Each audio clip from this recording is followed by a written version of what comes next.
Without maybe sounding, I've never met the man. He's one of the fathers of this country, General Yakubu Gowon. After the war, because that institution was established by ICAO, they left certain policies. The policies were that every company, every airline company operating in Nigeria must sponsor Nigerian students into that place. So you'll find in every course in Zaria, engineering or pilot or whatever, Aero Contractor has students, Bristol Helicopter has students, Nigeria Airways has students, even the institution, Nigerian Civil Aviation, they have students. It was called Nigerian Civil Aviation Training Center. Now it's called Nigerian College of Aviation Technology. I don't know what technology they are doing there now. You know, we like changing names. We like all those things without any improvement. I was sponsored by Nigerian College of Aviation Technology. I became a flying instructor there when I finished my initial training. But may God bless General Yakubu Gowon.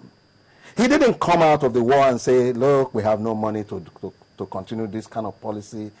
As a matter of fact, they were like 10 students before. It was during his time that the intake for pilot course went to the 22, 25 that I entered into. God bless the guy. God bless him. He's praying for Nigeria all over the place. Let's pray for him. So, my license number is 2008. That means the Nigerian Civil Aviation Authority, as at the time I was entering Zaria, 2008 pilots licenses have been issued. And that's the way it was. Nigeria led Africa in manpower development for the aviation industry. Today, that is not the case. Nigerians are no longer being sponsored in Zaria. Nigerians are no longer being trained in Zaria. They are no longer being trained. And even the parents now who are able to get the money to train their children in aviation, what do we have? We have pilots, Nigerian pilots. They're all over the streets looking for work. Okay. The airlines operating in Nigeria says, well, you don't have experience. A man who you don't give a chance to fly 1 hour. When will that man? Johnny Walker says the journey of a lifetime starts with the first step. So if you don't give the Nigerian a chance to fly 1 hour, when will he gain the experience? But what do some airlines prefer to do? They go out of Nigeria, you go and bring young men, young foreigners to come in. I have nothing against foreigners when they are needed.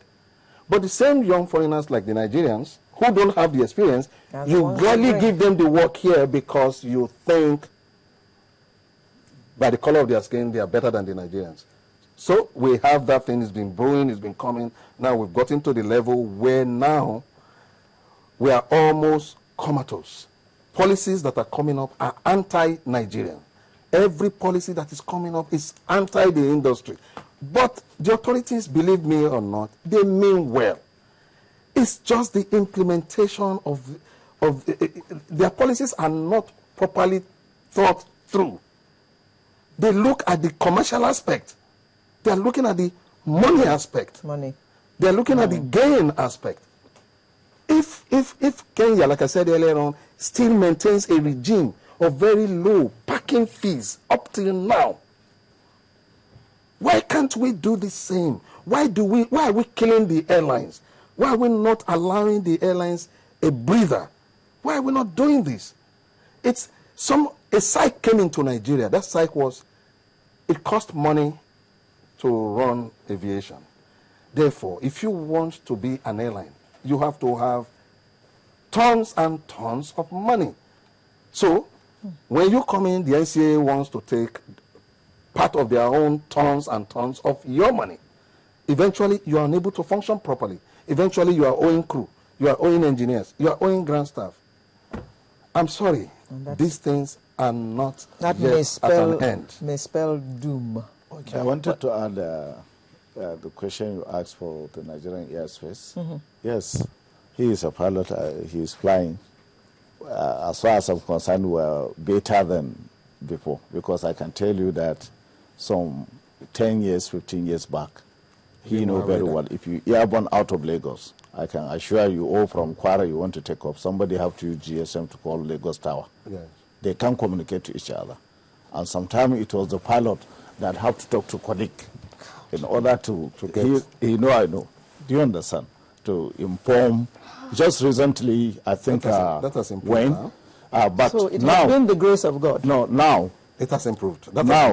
It has improved. Do you understand? The communication, sometimes you might have a problem, maybe coming in from Abuja, from entering Kano, sometimes some break. So, but it's not a big problem.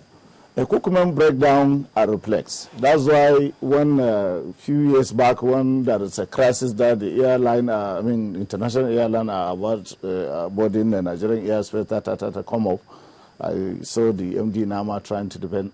I said to him, if I were you, I would not defend anything. All what I need to do to check those places, and if that equipment is not functional, and fix it. That's all. It's not a big deal. Do you understand? Equipment can, will have a fault and so on and so. So, but the airspace of Nigeria is safe, and I don't think we don't have problem, because that's why what people are asking, what makes this aircraft crash? So I look at it.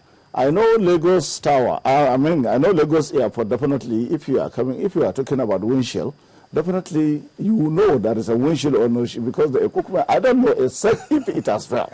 He is the captain. He is the one in position to say, are those things working? Because he's the one in the cockpit. Let's look at it this way.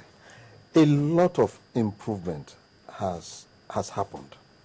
I sit here and I'd like to let the general public know a lot of improvement has happened in our industry, especially since the Dana crash. That's true. For the first time, really, I sat on this program last year to say the total radar coverage thing was ballooning. Now it's up and running. Thank you very much. You can take off in Lagos within a few miles. Kano is already aware that you're in the airspace. Port Harcourt is aware. Abuja is aware. Fantastic. A lot still needs to be done. I'll tell you, I'll give you an example. I don't know if, as we are talking now, there is a big hole on the taxiway in Abuja, and pilots have to leave the center line of that taxiway to avoid that hole. And many of us kept on telling the controller, look, there's a huge hole developing here. For me, I know the system. The controller there, he can't take his money, go and fix the hole. They can only make a report. The report goes down to a manager. The manager takes the report to his boss. The boss takes the report. Maybe eventually the report gets to the minister before, I'm only saying, before somebody goes to repair a hole on the taxiway of an international airport of a country that is classified in Category 1. That hole was there for up to 2 months. As I'm talking now, I'm not too sure it's been fixed, because as of 2 weeks ago, that hole was there. Now, we have come to Lagos. I mentioned on the program here that there was no night facility for runway 18 left, and we were using it at night for maneuvering. Well, I'm glad to say the runway lights have now, even though they are temporary lights, they have been installed there. But there is still a lot to be done regarding our airports. Have you seen how dark and airy looking our airports are at night? It's amazing. The passengers only get to see the terminal buildings. He mentioned it earlier on. But what's behind the terminal building is scary, for crying out loud. An airport should be lit, well lit, in such a way that it's almost impossible for somebody, a perpetrator of any dastardly act, we find it very difficult to. But look at our airports. We that are on the other side, when we see the airport, God, why are the blue taxi edge lights, why are they not working?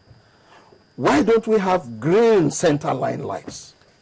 Why don't we have this? Why don't we have this? Why don't we have this? Why don't we have this? But some of the things that people in authority will say is that these things have happened over the years, and they're not going to change it in one night.